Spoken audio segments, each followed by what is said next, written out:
서로 인사합니다. 사랑합니다. 축복합니다.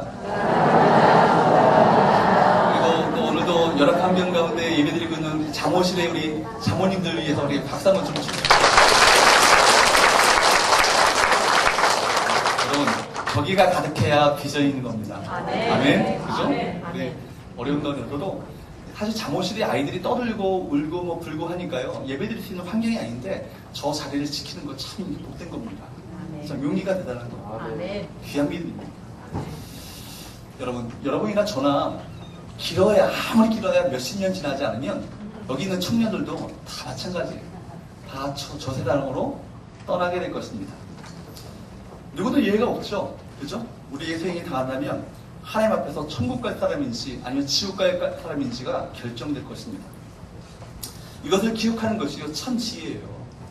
우리가 장례식장에 갈 때마다 이것을 기억해야 합니다. 영정사진의 주인공이 저 고인만이 아니라 내가 될 수 있다. 나 또한 언젠가 이 영정사진의 주인공이 되어서 사람들의 애도와 슬픔을 갖게 될 그날이 있음을 기억하며 살아가는 것. 이것이 참으로 영적인 지혜인 것입니다. 인생이 영원할 것처럼 살면 어느 날 덫과 같이 죽음이 임하게 될 것입니다. 그러므로 우리는 이 세상을 떠날 그때가 있음을 기억하며 하루하루를 주님께서 기뻐하시는 그 삶을 살아가시는 저와 여러분 되시기를 주님으로 축복합니다. 이것을 기억하고 신앙생활하는 것을 바로 나그네 신앙이다 이렇게 말합니다. 그리고 별세 신앙이라 별세 신앙. 한신교회를 담임하셨던 그 고 이순평 목사님께서는 항상 이 별세 신앙, 이 세상을 이별한다, 이 세상을 항상 작별할 그 마음을 가지고 이 세상을 살아간다, 이것을 외쳤던 목사님이셨어요. 그분이 말씀하셨던 이 별세 신앙은 이 땅을 살면서도 항상 이 세상을 떠난다는 것을 알고 천국을 소망하는 그 신앙을 말합니다. 이 신앙이 있을 때 이 신앙이 건강합니다. 이 신앙이 흔들리지 않습니다. 이 신앙이 있을 때 세상에 고난이 오고 핍박이 오고 박해가 와도 결코 흔들리지 않은 믿음을 가지고 굳건히 그 세상을 이기는 믿음이 될 수 있습니다. 여러분, 그러므로 이 세상이 임시적인 거처이기 때문에 세상을 떠나 천국 갈 날이 조만간 온다는 것, 이것을 기억하고 살아가는 것, 이것이 바로 저 나그네 신앙이고 별세 신앙이고 바로 초대교회 성도들이 가졌던 신앙입니다. 그렇기 때문에 그들은 항상 서로를 만날 때마다 이렇게 외쳤어요. 서로 마라타라는 얘기는 주 예수여 다 어서오시옵소서라고 기도하는 기도문이에요. 그런데 이것을 서로 외쳤다는 것은 뭐냐면 이 신앙이 있을 때 마라나타 신앙, 나그네 신앙, 별세 신앙이 있을 때 세상을 이길 수 있는 믿음을 갖게 된다는 것. 고난이 와도 핍박이 와도 흔들리지 않는 믿음을 갖게 되는 것을 알았기 때문에 그들은 서로 마라나타라고 서로 인사했던 것입니다. 서로 한번 인사해봅시다. 마라나타. 다시 한번 인사합니다. 주님 다시 오십니다. 그러므로 이 믿음, 이 신앙을 가진 사람은 이 세상을 살아갈 때 영원히 살 것처럼 살지 않고요. 나그네처럼 살아갑니다. 본향이 있다는 것이죠. 여기서 정착하고 뿌리를 내릴 것처럼 살아가는 것이 아니라 언제라도 떠날 자세가 되어 있는 그 삶을 살아가게 되는 것입니다. 여러분, AD 64년 7월에 로마 시내에 커다란 대화재가 발생하게 되었습니다. 누가 불을 질렀을까요? 네로 황제. 여러분 잘 아시죠? 네로 황제가 불을 지르고 나서 불타오르는 로마 시내를 바라보면서 춤을 추고 노래를 불렀습니다. 그 화가 난 로마 시민들이요, 군중들이 아주 제국을 뒤엎을 것처럼 아주 소용돌이가 일기 시작했어요. 소동이 일기 시작했습니다. 그러니까 그 책임을 누구에게 떠넘기냐면 사회에 불만을 갖고 있었던 기독교인들이, 저 예수쟁이들이 불을 지른 것이다. 그렇게 누명을 씌운 겁니다. 그때부터요, 엄청난 핍박이 그 로마 제국 하에 그 그리스도인들에게 닥쳐오기 시작합니다. 수많은 그리스도인들이 로마의 원형 경기장에 잡혀갔습니다. 어떤 사람은 십자가 형틀을 해서 무참하게 살리고 당했고, 사지가 갈기갈기 찢어진 채로 죽임을 당하게 됐습니다. 사자의 범이 되기도 했고, 원형 경기장에서 글래디에이터, 그 검투사들의 그 창에 찔을 받아서 무참하게 살리고 당했습니다.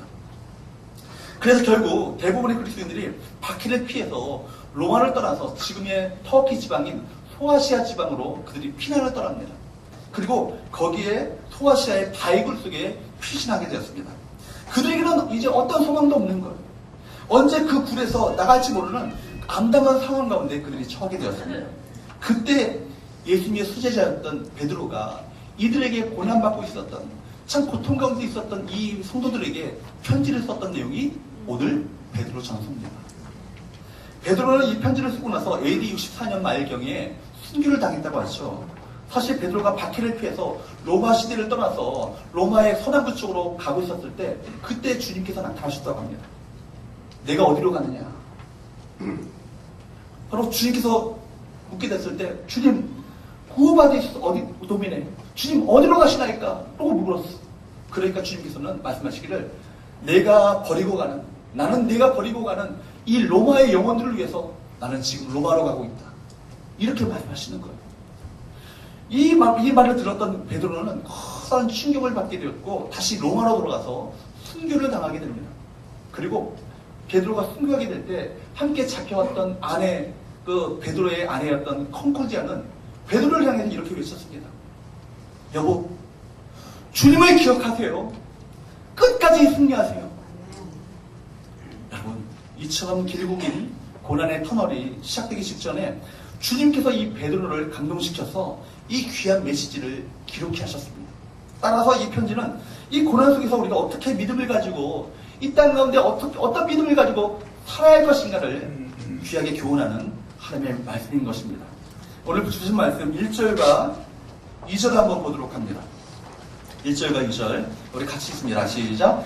예수 그리스도의 사도 베드로는 본도 갈라디아, 가파도기아, 아시아와 비두니아에 흩어진 나그네 곧 하나님 아버지의 미리 아심을 따라 성령이 거룩하게 하심으로 순종함과 예수 그리스도의 피부림을 얻기 위하여 택하심을 받은 자들에게 편지하노니 은혜와 평강이 너에게 더욱 많을지어다. 아멘. 여러분, 목숨이 위태한 그리스도인입니다. 언제 끌려갈지 모르는 이 절박한 환경 가운데 있는 성도들이 얼마나 고통 가운데 힘들었겠습니까? 사도 베드로는 네로 왕제의 추적을 피해서 동구 생활하고 있는 그들을 위로하기 위해서 사랑으로 그 글을 띄우고 있는 거예요. 그래서 1절에 뭐라고 말합니까? 성도들을 밝혀서 흩어진 나그네라고 표현하고 있습니다. 또 2절에는 뭐라고 말합니까? 하나님 아버지의 택하심을 받은 자들이라고 표현하고 있습니다. 여러분, 하나님 아버지의 선택하심을 받은 특별한 사람들인데요. 여러 곳에 흩어진 이 나그네의 삶을 살아가고 있는 거예요. 뭔가 좀 모순되지 않습니까? 왕의 자녀이고요. 거룩하신 하나님의 온 우주의 창조주신 그 하나님의 자녀로 선택을 받았고 귀하게 택점을 받았는데 왜 이 세상에서 나그네로 살아야 합니까? 아무리 잘 살아도 여러분 나그네는 나그네입니다. 그러나 내 신분이 왕의 자녀이고 하나님의 자녀이고 잠시 거처하는 이곳이 내 영원한 집이 아니라 지나가는 것이라고 생각할 때 여러분 잘 참고 그 기간을 견뎌낼 수 있는 것이죠. 초대교회 그리스도인들은 바로 이 나그네 신앙, 이 별세 신앙이 있었기 때문에 그들에게 닥쳤던 이루 말할 수 없는 극심한 박해와 핍박을 그들이 어려움을 견뎌낼 수 있었던 것입니다. 반면에 우리 그리스도인들이 이 땅이 전부인 것처럼, 이 땅의 것이 전부인 것처럼 뿌리를 내리고 살 때 오히려 교회 가운데 또 성도들의 그 믿음 가운데 커다란 위기가 찾아왔던 것을 여러분 기억하십시오. 교회사가 그걸 말해주고 있습니다. 교회 역사가 바로 그걸 말해주고 있어요. 여러분 이 땅의 생애가 전부가 아닙니다. 이 땅의 생애는요 70년, 80년 아무리 길을 써도 용을 써도요 100년 넘지 않아요. 다 그렇게 살다가 그냥 가는 거예요. 100년 넘으면 그 해토피감입니다. 그죠? 그냥 잠시 가는 거예요. 왜 이 땅의 생애가 전부인 것처럼 그렇게 전전긍긍하며 살아가고 계십니까? 여러분 창세기부터 요한계시록을 보십시오. 성경에 나타난 믿음의 사람들은요 한결같이 자기 자신을 향해서 뭐라고 고백합니까? 나그네라. 여러분 야곱의 경우도요 바로 앞에서 바로가 내 나이를 묻자 내가 130년의 나그네 세월을 살았지만 조상들에 비해서는 짧은 세월을 험악하게 살았나이다. 이 나그네 생활을 내가 험악하게 살았더라고 그렇게 말하고 있습니다.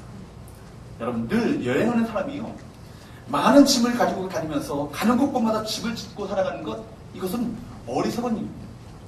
여행을 다녀보니까 처음 여행 갈 때는요 바리바리 있는 거 다 집어넣습니다. 그러다가 여행을 많이 다니게 되면 그것이 아무런 소용이 없다는 것을 알게 돼요. 간절하게.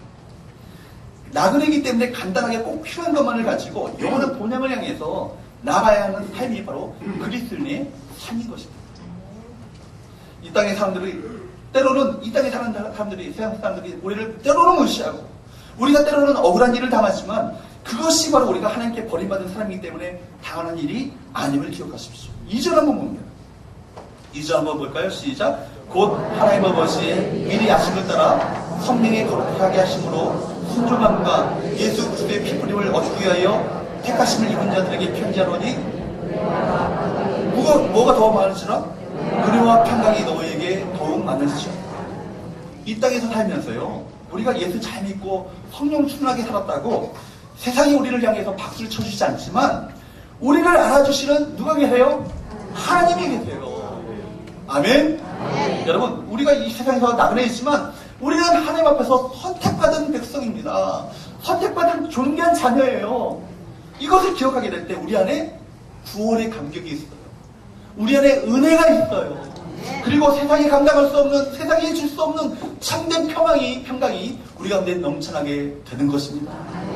여러분, 이런 분명한 관점이 있을 때 우리는 세상 방식과 다른 삶을 살 수 있고 세상이 감당할 수 없는 믿음의 삶을 살게 될 줄로 믿습니다.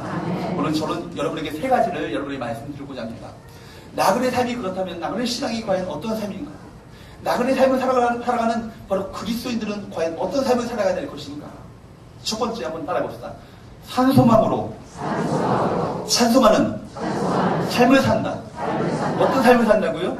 산소망으로 찬송하는 삶을 산다. 여러분, 목숨이 위태한 그리스도인들이에요.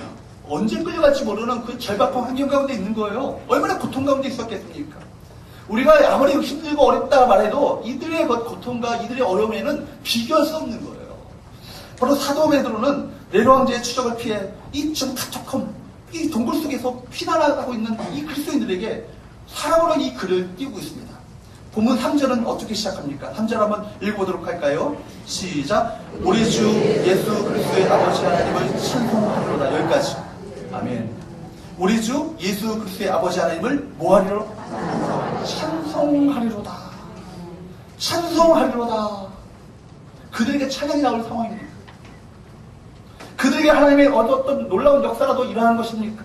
아닙니다. 오히려 애매한 고통을 가져다 준 로마 제국 이정자들에 대한 분노와 잔인한 현실에 대한 근심, 고통 가운데 허우적거려야 마땅합니다. 그럼에도 불구하고 사도 베드로는 박해로 인해 흩어진 성도들에게 뭐라고 외치고 있어요? 찬송하리로다. 찬송하라! 찬송하라! 하나님을 찬양하라! 계속해서 3절을 봅니다. 우리 주 예수 그리스도의 아버지 하나님을 찬송하리로다. 그의 많으신 긍휼대로 예수 그리스도를 죽은 자 가운데서 돌아게 하심으로 말미암아 우리를 거듭나게 하사 무엇이 있게 하십니까? 찬송하게 있게 하십니까? 그들이 찬양할 수 있는 근거, 찬송할 수 있었던 근거가 과연 어디 있습니까? 찬송합니다. 죽은 소망이 아니고 살아있는 소망입니다. 사도 베드로는 모든 희망을 상실한 채 동굴 속에 살아가는 그리스도인들에게, 성도들에게 너희들에게 희망이 끝난 것이 아니라는 거예요. 희망이 끝난 것이 아니라는 거예요. 희망이 죽지 않았다는 거예요. 소망이 죽지 않았다는 거예요. 너희들에게는 산 소망이 있다. 힘을 내라. 이렇게 말을 하면서 소망 가운데 살아갈 것을 말씀하고 있습니다. 이 땅에 썩어질 영화에 대한 죽은 소망이 아니라는 것입니다. 살아있는 소망입니다. 그것이 어디 있다고요? 4절에 어디 있다고요? 하늘에 간직하실 것이다. 어디 있다고요? 하늘에 간직하실 것이다. 저를 보세요. 예, 딴데 보지 마시고 저를 보세요. 어디 있다고요? 하늘에 있어요. 하늘에 그 소망을 걸 때 그것이 살아있는 소망이 될 줄로 믿습니다. 어떤 분이요? 사업의 실패로 부도를 내고 구속된 다음에 감옥에서 겪은 이야기예요. 죄수 중에 이런 사람이 있다는 거예요. 재단사를 교도소 밖에서 재단사를 불러다가 죄수복을요 몸에 꼭 맞게 고쳐서 입는 죄수가 있다는 거예요. 원래는 죄수복이라는 것이 뭡니까? 몸에 맞춰서 입으면 되는 뿐이지, 그냥 몸에 가리고 몸만 가리고 추위만 막으면 되는 것이지, 아무리 딱 맞게 맞춤 수선해도 요즘 청년들 아이들 말대로 간지나는 양복이 아니에요. 여러분, 죄수복은 아무리 맞춤 수선해도 죄수복입니다. 여러분, 설령 몸에 꼭 맞지 않아 불편하더라도 잠시 입고 있다가 빨리 벗어버려야 될 것이 뭐예요? 죄수복 아닙니까? 그분의 말인지 그런 거예요. 그런 사람들은 대부분이 감옥 바깥 세상에 대해서 아무런 소망이 없는 분들이라는 거예요.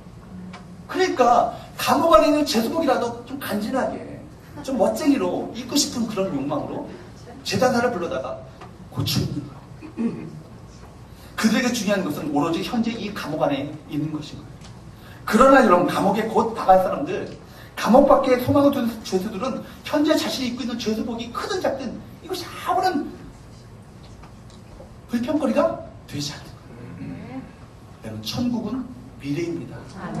미래에서 보면, 미래의 관점에서 보면, 현실을 보면 모든 것이 다 달라 보이게 되는 거예요. 큰 집에 이사 갈 사람은요, 지금 작은 집에 잠시 살고 하더라도 행복해요. 여러분, 내년 봄에 큰 아파트로 이사 가요. 반짝반 살아도 괜찮아요. 그렇죠? 큰 돈이 내가 돈을 이제 받게 됩니다. 지금 라면 먹는 것이 비참합니까? 노량진에서 고시 공부하시는 분들 비참해 보이죠? 그들에게 꿈이 있어요. 소망이 있어요. 비참하지 않아요. 사도 바울은 삼층천에 올라가서 천국을 보았고요. 역사의 미래에 주님의 재림을 알게 되었습니다. 그렇기 때문에 그가 복음 전하다가 매를 맞고 핍박을 당하고 온갖 어떤 죽을 뻔한 위기를 당하여서도 오히려 슬퍼하지 않았어요. 감옥에 갇혔어도 슬퍼하지 않았어요. 우리 감옥 안에서도 뭐 했어요? 그가 절망하고 낙심한 것이 아니라 주님을 찬송하고 주님께 감사했어요. 감옥의 그 차디찬 감옥을 예배의 장소로 바꿨다는 것입니다. 사랑하는 여러분, 우리는 하늘나라의 영원한 유업을 약속받았기 때문에 흔들리지 아니하고 살아있는 소망을 갖고 살아갈 수 있습니다. 초대교회 성도들은 예수 믿는다는 한 가지 이유 때문에 소중한 안식처인 집을 빼앗겼고 모든 재산을 탈취당했고 생명과 같이 일군 그 모든 유업들을 다 빼앗겨버렸습니다. 그럼에도 불구하고 그들은 흔들리지 않았어요. 그들은 요즘처럼 경영하는 회사가 부도났다고 넥타이로 목을 매는 그런 사람들이나 아파트 옥상에서 뛰어내리거나 혹은 노숙자가 되어서 비참하게 살아가는 그런 사람들과 적어도 차원이 달랐어요. 당시 성도들은 자신의 모든 유업을 다 잃어버렸다 할지라도 흔들리지 않았습니다. 결코 절망하지 않았어요. 왜 그렇습니까? 하늘나라의 유업을 약속받았기 때문입니다. 여러분, 사절을 한번 다시 한번 봅니다. 사절 말씀 시작. 썩지 않고 더럽지 않고 폐하지 아니하는 유업을 잊게 하시나니 곧 하는 너희 위하여 하늘에 가게 하시는 것이다. 그 유업의 특징 세 가지입니다. 뭐예요? 첫 번째, 썩지 않는 유업이에요. 영원한 유업이에요. 두 번째, 더럽히지 않는 유업이에요. 거룩한 유업입니다. 세 번째, 후회하지 않는 유업이에요. 즉 망하지 않는 불멸의 유업이에요. 하나님께서 이런 유업을 예배해 두셨어요. 어디에 두셨어요? 하늘에 두셨다는 거예요. 이 땅에 두시지 않으셨어요. 하늘에 두셨어요. 그 유업을 바라볼 수 있기를 축복합니다. 그리고 누구를 위해서 두셨어요? 너희가 누구예요? 저와 여러분을 위해서 두셨다는 거예요. 우리 그리스도인을 위해서 주셨어요. 확실히 보장받은 유업입니다. 그러므로 하늘의 유업이 있는 소망 있는 사람들은요, 세상의 가치를 따르지 않아요. 세속적인 가치에 몸부림치지 아니하고 영원하고 거룩한 것이야말로 그것이 가장 소중하고 더 나아가 그것만 갖고 있어도 충분한 삶을 살아갑니다. 아멘. 따라봅시다. 예수 한 분으로 충분합니다. 믿으십니까? 아멘. 오늘 베드로의 전서의 수신자였던 흩어진 성도들은 우리가 잘 알고 있는 것처럼 지하 무덤 카타콤에 살았습니다. 그 무덤은요, 보통 지하로 4층, 5층으로 되어 있는데 중간중간에 홀들이 나와요. 보다 어떤 그런 장소들이 나오는데 초기 그리스도인들은 바로 그곳에서 예배드렸어요. 무덤이자 동시에 그들이 거처예요. 무덤이 있는 시체가 보이는 곳이에요. 시체가 여전히 그들에서 거기서 죽어간 곳이에요. 시체가 보이는 가운데서도 거기서 주님 앞에 예배를 드렸다는 거예요. 얼마나 엄청난 예배입니까? 그들은 수많은 주체들을 보면서 자신의 죽음도 보았습니다. 거기서 그들은 죽음 너머에 천국을 또한 보았습니다. 십자가의 복음과 부활의 능력, 참 생명의 은총을 누리했습니다. 그래서 그들은 죽음도 두려워하지 않는 사람들이 되었고 사자들의 공격 앞에서도 담대하게 나는 예수님을 믿노라고 담대하게 외치고 죽음을 당했습니다. 우리가 하늘의 유업에 살아있는 소망이 확실하다면 우리가 이 천국 가는 도상에서 겪는 어려움 견딜만한 거예요. 오히려 광야 같은 삶 속에서도 하늘의 소망으로 구원을 베푸신 하나님을 찬송하며 살아가게 될 줄로 믿습니다. 두 번째, 나그네 신앙을 살아가는 사람들은 두 번째 따라해봅시다. 믿음으로 고난을 이긴다. 믿음으로 뭘 이긴다고요? 고난을 이긴다. 무엇으로요? 믿음으로. 5절 한번 읽습니다. 시작. 너희는 말세에 나타내기로 예비하신 구원을 얻기 위하여 믿음으로 말미암아 하나님의 능력으로 보호하심을 받았느니라. 아멘. 하나님의 능력으로 보호하심을 받았느니라. 이 번역은 과거형으로 되어 있지만 성경 원문을 보게 되면 현재형이에요. 지금 하나님의 능력으로 보호하심을 받고 있다. 보십시오. 지금 그들은 극심한 박해와 온갖 고난에 쫓겨서 토고 속에서 신앙생활을 합니다. 그런데 지금 하나님의 능력으로 보호하심을 받고 있다니. 그러므로 여기 하나님의 능력이라는 것은 기사와 이적을 일으키는 기적적인 능력을 말하고 있는 것이 아니에요. 온갖 고난이 있다 할지라도, 온갖 핍박이 있다 할지라도, 어려움이 있다 할지라도, 고통의 환경 가운데 있다 할지라도, 문제가 있다 할지라도 흔들리지 않냐고, 요동치지 않냐고 올곧게 믿음을 지켜나가는 것, 이것이 하나님의 보호하심을 입고 있는 겁니다. 믿으십니까?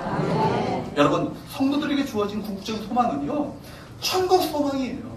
그러나 주님은 우리에게 천국을 보장해 주신 다음에 우리가 이 땅에서 어떤 모습으로 살아가든지 간에 내버려 두시는 분이 아니라는 거예요. 아닙니다.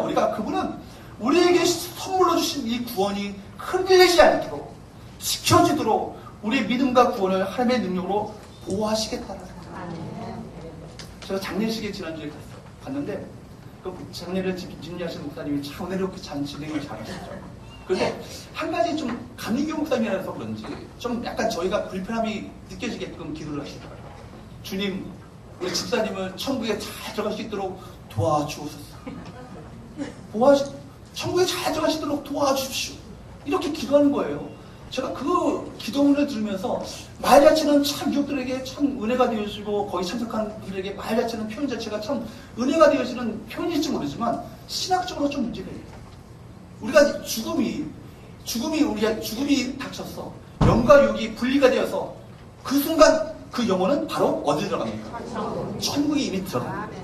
천국의 그 고인은 이미 들어가셔서 아버지의 품 안에서 이미 안식을 누리고 계시죠. 세상에서 맛볼 수 없는 참된 안식과 기쁨을 주는 얼굴과 얼굴을 맞대면서 기뻐하며 찬양하며 그 기쁨 가운데 즐거움 가운데 살고 계십니다. 그런데 고인은 천국에 잘 들어가도록 도와주십시오. 부탁합니다라고 기도하는 것 자체가 참 불편하게 느껴졌어요. 그렇지 않죠? 여러분, 우리 얻은 구원은요, 이미 천국을 얻은 자들은 이미 천국에 들어갑니다. 이미 여러분 이 땅에 살고 있어도 이미 여러분의 영혼은 이미 천국에 있는 거예요. 믿으십니까? 여러분, 그렇기 때문에 주님은 우리에게 이 영생의 선물을 언약하시면서 아무도 그 누구도 이 선물을 빼앗아 갈 수 없다. 이것을 뭐라고 말합니까? 성도의 견인이라. 성도의 견인. 한 번 얻은 구원은요, 어떤 누구도 빼앗아 갈 수 없어요. 믿으십니까? 여러분, 그렇기 때문에 천국에 이르기까지 하나님의 능력으로 우리를 보호하실 것이라는 그 믿음을 갖게 될 때 세상을 이기게 되는 거예요. 세상에 어떤 핍박과 박해에도 흔들리지 않게 되는 거예요. 마침내 승리를 거두게 되는 거예요. 6절 한번 봅니다. 6절 시작. 그러므로 너희가 이제 여러 가지 시험으로 말미암아 잠깐 근심하게 되지 않을 수 없으나 오히려 크게 기뻐하는구나. 너희가 여러 가지 시험으로 말미암아, 이 얘기는 뭐예요? 여러 가지 시험이라는 얘기는 여러 가지 형형 색깔의 그 시험을 말하는 거예요. 한 가지 시험이 아니라 여러 가지 시험이 동시에 닥쳤어요. 육체의 질병, 인간관계의 단절, 경제적인 시련, 형형색색의 그 시험을 만나요. 우리가 시험 앞에서 근심하지 않나요? 근심하죠. 그래서 말합니다. 잠깐 성도들도 근심해요. 여기 보면 여러 가지 시험을 인해서 근심한다고 말했어요.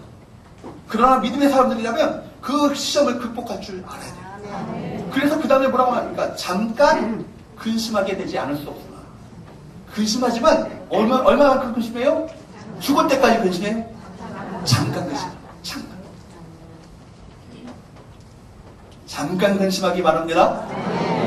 그리고 나서 뭐라고 말합니까? 마침내 뭐 한다고요? 오히려 크게 기뻐한다. 여러분, 여러 가지 한 가지 고난도 아니고 여러 가지 고난이 닥쳤는데 어떻게 오히려 기뻐할 수 있겠습니까? 근심을 넘어서서 마침내 기뻐할 수 있는 그 기쁨, 이 커다란 기쁨의 이유가 뭐라고 그랬죠? 7절, 다음 절에 그걸 알려주고 있습니다. 7절 한번 있습니다. 시작. 너희 믿음의 확실함은 불로 연단하여도 없어질 금보다 더 귀하여 예수 그리스도께서 나타나실 때 칭찬과 영광과 존귀를 얻게 할 것이니라. 아멘. 너희 믿음의 확실함은 불로 연단하여도 없어질 금보다 귀하다.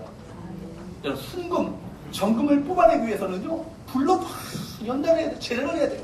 그래야 정금이 뽑아집니다. 여러분, 정금보다 더 순금보다 더 귀한 믿음을 얻기 위해서 이 세계 이상의 평형색색의 그 시험을 통과하지 않고는 그 믿음이 나올 수 없는 거예요. 그러니까 그 시험을 우리에게 허락하시는 거예요. 그렇다면 시험을 주신 하나님의 목적이 뭐예요? 여러분을 정금과 같은 시험 믿음으로 나오도록 만들기 위해서 시험을 허락하시는 거예요. 근데 시험이 나를 망하게 하는 게 아니에요. 나 죽게 만드는 게 아니에요. 여러분, 하십시오. 이 시험을 통해서 여러분을 더 굳세게 만드시고, 더 정금과 같이 만드시고, 승무가 같이 만드시고, 하나님 존귀한 자들로 세우시기 위해서, 그래서 하나님 예수 그리스도께서 나타나셨을 때 칭찬과 영광과 존귀를 얻도록 만들기 위해서 이 목적이 있는 거예요. 따라해보자. 우리의 시험의 목적은 주님께서 나타나실 때 칭찬과 영광과 존귀를 얻게 하는 것이다. 이 시험의 목적이 뭔지 아시겠죠? 그렇다면 시험 앞에서 어떻게 돼요? 어떻게 하셔야 돼요? 기뻐하시고, 하나님, 나를 귀한 사람으로 만드시기 위한 이 축복을 내게 허락하셨군요. 이 시련을 나에게 허락하셨군요. 이렇게 기뻐할 수 있어야 돼요. 여러분, 바로 성도들에게 있어서, 부름받은 하나님의 자녀들에게 있어서 모든 중요한 시험은요, 결국은 뭐예요? 믿음의 연단이에요. 우리 믿음을 강화시키기 위해서 주님께서 허용하셨던 시련이에요. 그래서 어떤 종류의 시험이든지 간에 이 시험을 제대로 크리스찬답게 통과하면 우리는 마침내 믿음의 유익을 얻게 되는 겁니다. 어떤 유익입니까? 이것은 주님 앞에 서는 날 성경 말합니다. 예수 그리스도께서 나타나실 때 무엇과? 칭찬과, 또 무엇과? 영광과, 무엇과? 존귀를 얻게 하는 것이다. 내가 칭찬받을 자로 세워지는 거예요. 주님께 참 존귀한 자로 세워지는 거예요. 참 주님의 그 영광과 함께 내가 동참하게 되는 거예요. 이렇게 성숙한 자로 하나님의 귀한 사람들로 세우시기 위한 하나님의 목적이 있고, 여러분, 주님의 칭찬과 영광과 존귀가 있대요. 이것만 있으면 되는 거 아닙니까? 이거 얻으면 되는 거 아닙니까? 우리 인생에 뭐 이것이야 되지 않겠습니까? 여러분, 이것이 믿음의 유익이에요. 여러분, 그렇기 때문에 믿음을 끝까지 지킬 수 있기를 축복합니다. 믿음의 싸움을 끝까지 경주해 나가셔야 돼요. 바로 이것을 얻기 위해서 중간에 포기하셔는 안 되는 거예요. 이것이 확실하다면 6절 하반절처럼 오히려 크게 기뻐하는 거다. 따라해봅시다. 주님께서 하십니다. 주님께서 기억하십니다. 주님께서 갚아주십니다. 날마다 이렇게 고백하며 살아가시는 저와 여러분 되시기를 축복합니다. 주님께서 하십니다. 주님께서 기억하십니다. 주님께서 갚아주실 거예요. 이런 믿음이 우리 가운데 있을 때 세상을 이기는 믿음으로 설 수 있는 겁니다. 마지막 세 번째, 나그네 신앙을 가진 사람들은요, 따라해봅시다. 예수님을 사랑하고 그분으로 인해 기뻐합니다. 어떻게 산다고요? 예수님을 사랑하고요, 예수님으로 인해서 기뻐하는 삶을 살아갑니다. 8절과 9절만 한번 봅니다. 시작. 예수를 너희가 보지 못하였으나 사랑하는도다. 이제도 보지 못하나 믿고 말할 수 없는 영광스러운 즐거움으로 기뻐하니 믿음의 결국 곧 영혼의 구원을 받으리라. 아무도 예수님을 보지 못했어요. 지금도 역경 중에 있는 중에서도 여전히 예수님을 보지 못하지만, 그러나 그 어떤 고난과 역경에서도 주님을 사랑하는 그 마음이 변치 않는 거예요. 그분을 말할 수 없는 영광스러운 즐거움을 가지고 주님 때문에 기뻐합니다.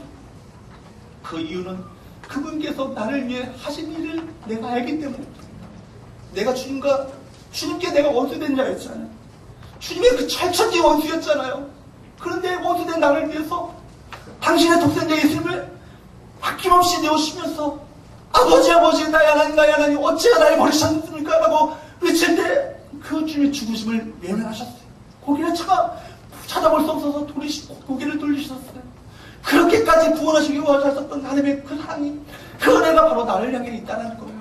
나를 위해서 그 주님의 생명을 내어주시면서까지 나를 구원하셨고, 나를 사랑하셨고, 끝까지 나를 보호하고 계시는 그 은혜를 내가 알게 돼요. 그렇기 때문에 주님께서 나를 위해서 그 생명 주셨군요.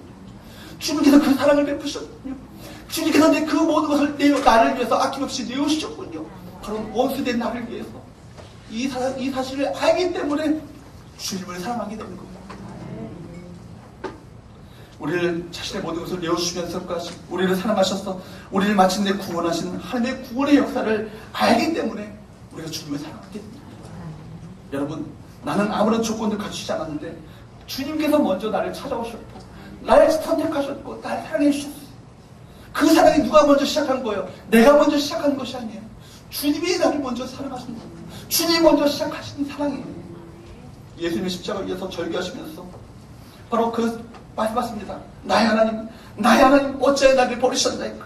그러나 하나님은 예수님이 십자가 죽기까지 외면하셨어요. 왜냐하면 우리를 사랑하시는, 우리를 그렇게 해야 다시 당신의 독생자를 십자가에 내어주셔야 우리를 구원할 수 있기에, 우리가 그 생명을 얻을 수 있기에.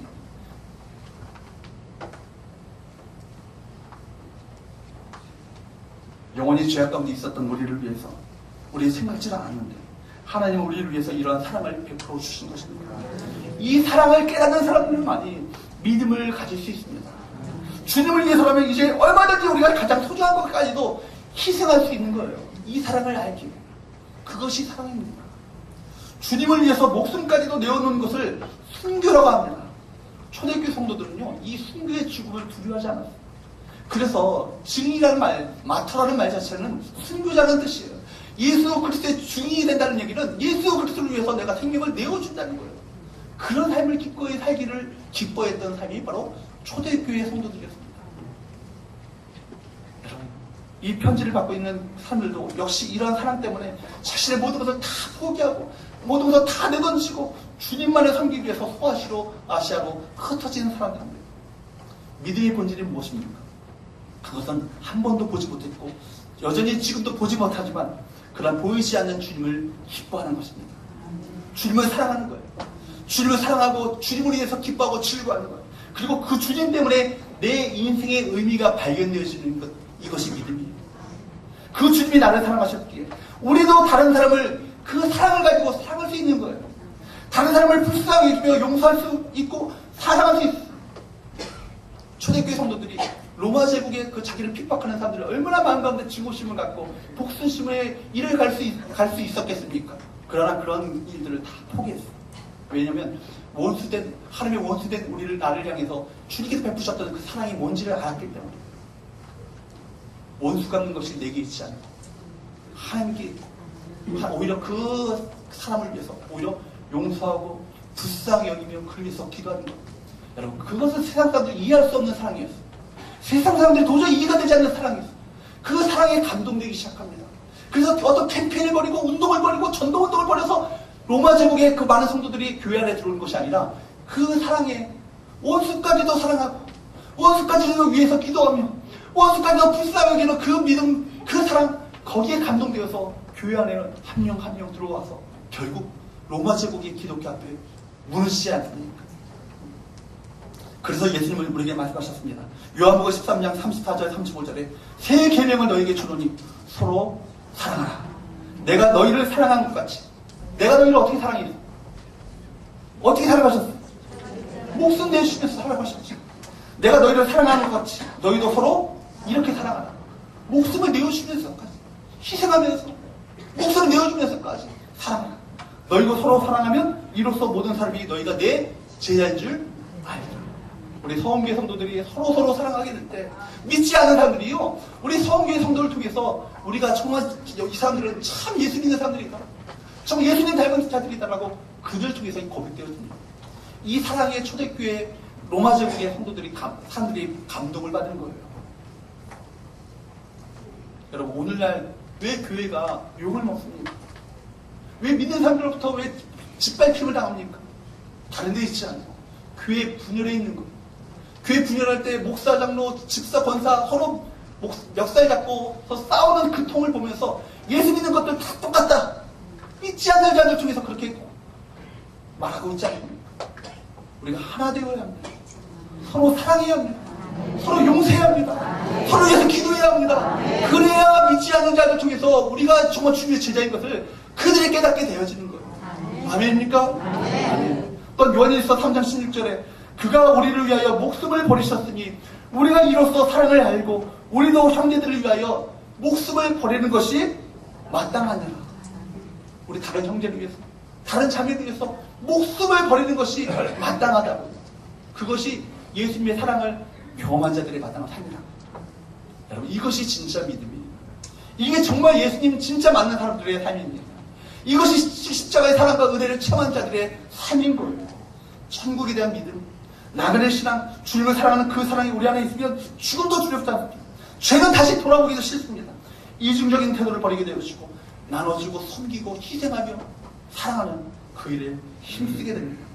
다른 사람을 미워하거나 온순해질 이유도 자연히 사라지게 됩니다. 왜냐하면 천국에서 나를 알아주시는 주님이 있기 때문입니다. 내가 지금 핍박을 당하고 어려움을 당하고 내가 여전히 다른 사람을 통해서 그 상처도 있는 그런 일들을 당하지만 내가 너의 아픔을 안다. 내 모든 고통을 안다. 내 슬픔을 안다. 내가 나를 위해서 당하는 모든 이 희생과 헌신을 내가 안다. 주님이 알아주십니다. 그리고 주님께서 가르쳐주십니다. 말씀을 뵙겠습니다. 오늘 말씀은 우리 모두를 나그네 삶으로 다시금 초청하시는 하나님의 권위입니다. 시련 가운데 노래하시기를 축복합니다. 눈물 나는 광야길에도 하나님을 찬양할 수 있기를 축복합니다.